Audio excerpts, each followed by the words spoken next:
Welcome to this week's Future Toolbox podcast. We explore the Z to A of life skills, where each letter stands for a topic and essential tool to help you get ahead in life. Meet Jules and Mark, creators of the multi-award-winning Future Toolbox, and enjoy their straightforward approach to creating growth mindsets that help people turn their dreams into realities. Whether you're a teen in education, a parent, a teacher, or part of a community group, start creating positive habits from today. Hello and welcome to our latest podcast. This is Jules and Mark from the multi-award-winning Future Toolbox. Hello! Hello! You sounded like Mrs. Doubtfire then. Oh, I did, didn't I? Yes, hello. And actually, talking of Doubtfire and doubt, today our podcast is D, but for dare, not doubt. D for dare. D for dare. So we are going to dare you to share with us the Sober for October theme that's going on at the moment.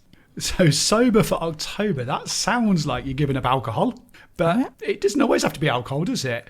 I mean, let's face it, there's teens listening to us. Oh, yeah. And teenagers, if you're under 18, you're not old enough to drink. No. And of course, nobody ever does underage drinking. Does that. Nobody does underage drinking. We didn't do underage drinking, did we? Never. I waited till my 18th birthday before I had my first drink. So if you are a teen, for example, what sort of things could you give up? It could be giving up maybe sugary snacks or energy drinks, fizzy drinks. Yeah. Perhaps it could be giving up social media. Oh, yeah, we talked about social media before. Yeah. Could give up being messy. Yeah. That's hard. Everybody's tidying got a up your bedroom. Did you have a messy bedroom or a tidy bedroom? I did have a messy bedroom, and my brother, love him, he was like a model child. His bedroom was spotless. He would put his clothes up every single night, and I was always told, why can't you be like your brother? And it's like, well, I can't because I'm me. Yeah, I always had a tidy bedroom. Everything was in OCD, like the books were in the right order and everything, as you know, because they still are. Because they still are. And I'm not as messy as I used to be. No, you're super tidy now. The other thing you could give up is being late, and I used to be late all the time, didn't I? I was terrible for it. Yeah, that was a big challenge for me to get him to work on time. He literally was one of those people that would walk in dead on 9 o'clock, whereas I'm a person that likes to be there a good 20 minutes, if not more, before starting work, because I just like to get there, get a cup of tea, get that kettle on, get a coffee or a tea, and just have 5 minutes before I start. Whereas Mark's just like, no, I'm fine. I'll walk in. Dead on the dot at 9 o'clock. Yeah. And I don't know why I used to do that, because it was actually quite stressful being late, having to get there for bang on 9 o'clock or 9:01, walk in the door. Or you walk into a meeting, everybody be sitting down and everybody look at you. It's like, oh, you're late. And then the bizarre thing was, when I changed that habit, everybody started going, oh, you're a bit early. What's wrong with you?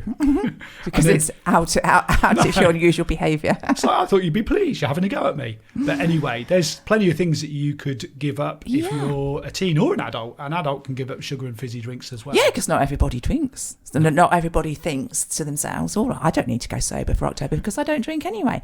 But it's a little bit like Lent, isn't it? There is something that possibly you could give up.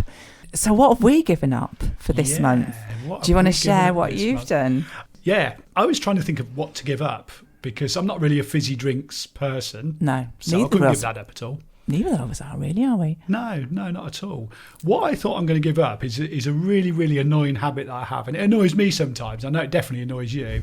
So that was my driver for giving it up. But I'm going to give up building a mess pile.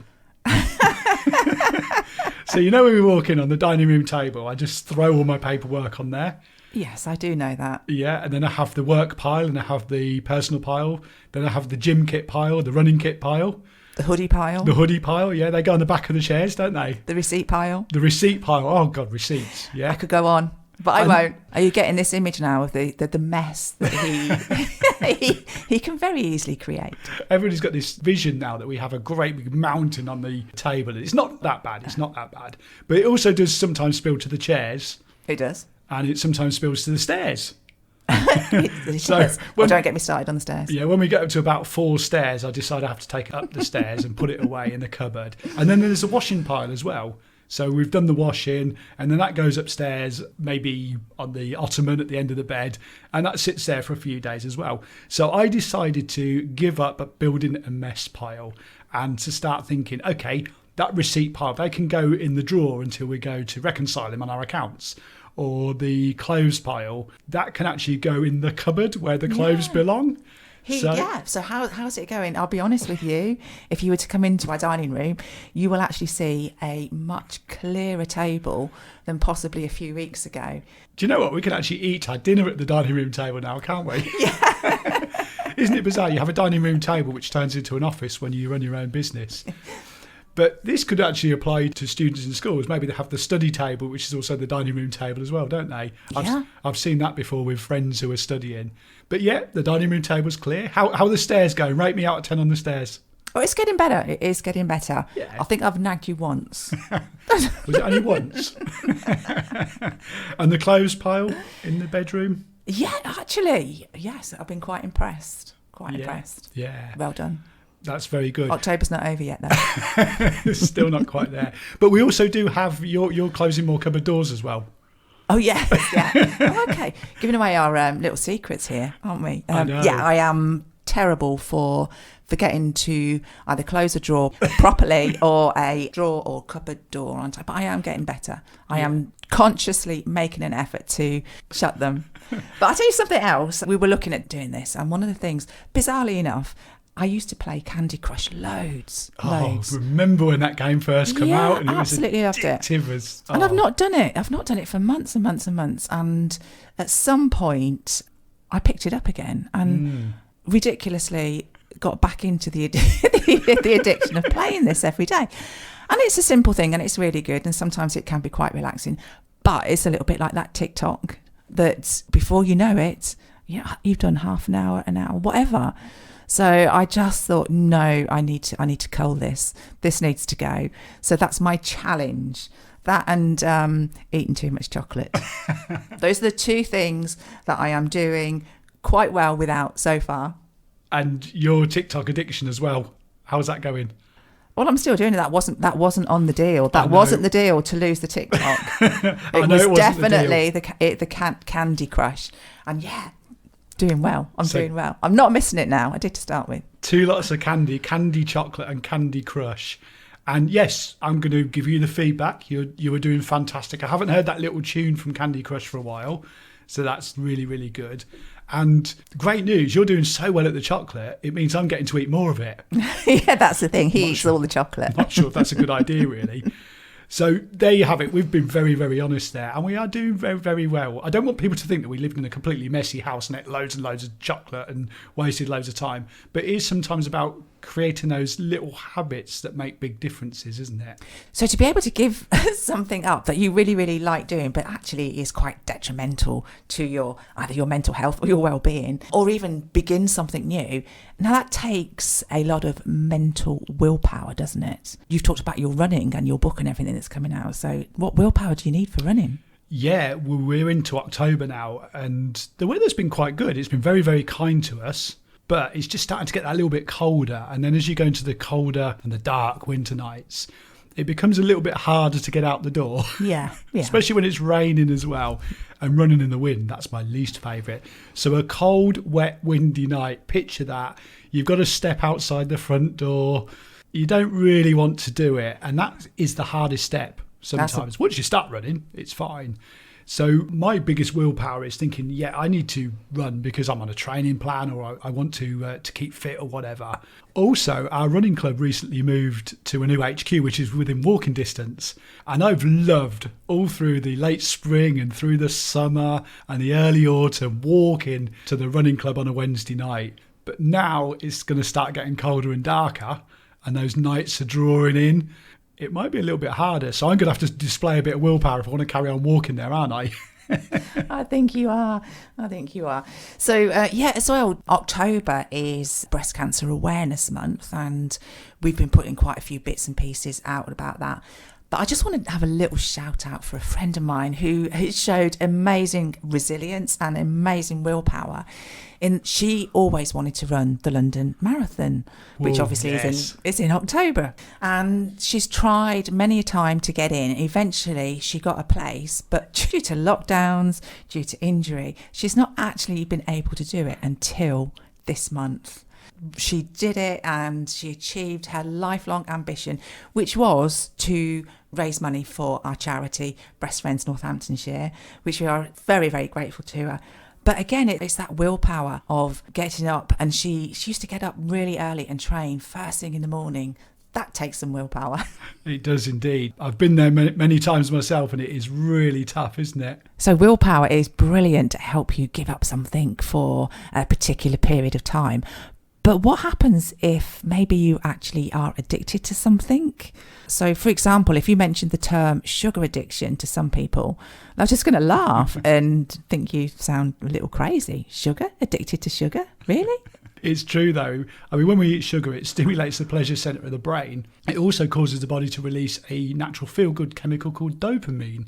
So dopamine, this is the same basic mechanism that enables most addictions. So from things like sugar, fizzy drinks and alcohol. Yeah, and I guess the process goes a little bit like this. So you try something for the first time, you get the high, you get the rush, and then you want to do it again. You want more of it. So you take more of it, you love the rush again, and then all of a sudden it becomes a habit, and now you're addicted to it, and your body and your mind starts to rely on it and think, I want more of that, I want more of that. Give me more sugar, or whatever the addiction may be. Yeah, and then obviously it affects your behaviour. It could make you irritable, weak or shaky, particularly a sugar one, because you need that again. Your body is like crying out for it. You're making me want some chocolate now.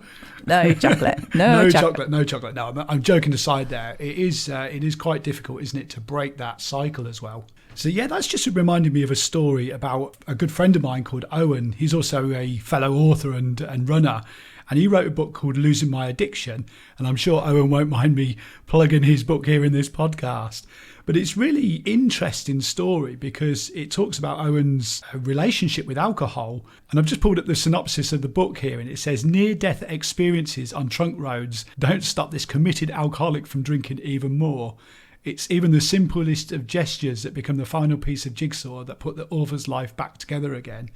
And I remember reading this book and thinking, oh my goodness, the relationship with alcohol and the reliance on it every single day, it really, really did take an amazing and an immense amount of willpower to lose the addiction, which is the title of the book, Losing My Addiction. So let's go back to the theme of today's podcast, which is D is for dare. D is for dare. D is for dare. So guys, I'm going to give you a little bit of a challenge. We're going to dare you to think of something that you can give up for a whole month. So I guess it's going to be a little bit late for them to do it for October though, isn't it? How are they going to deal with that? Yeah, October's kind of out of the way now, but you can plan for next month or the month after. It doesn't matter. But we are going to challenge you. D is for dare. We're going to dare you to do something that's going to probably take you out of your comfort zone. It might make you face a fear that you have, or challenge yourself to do something like Karen did. She challenged herself. Took her a bit longer than a month to train for, but she did that London Marathon. Owen, we've heard how he managed with willpower and a lot of positive mindset, was able to deal with his addiction to alcohol and has got that under control. So what things would you dare to give up? Or what would you dare to try new that you've not done before for a month and see how it goes? Okay, but I'm going to just throw a little warning in here as well. Yeah, warning alert. I haven't got that alarm sound.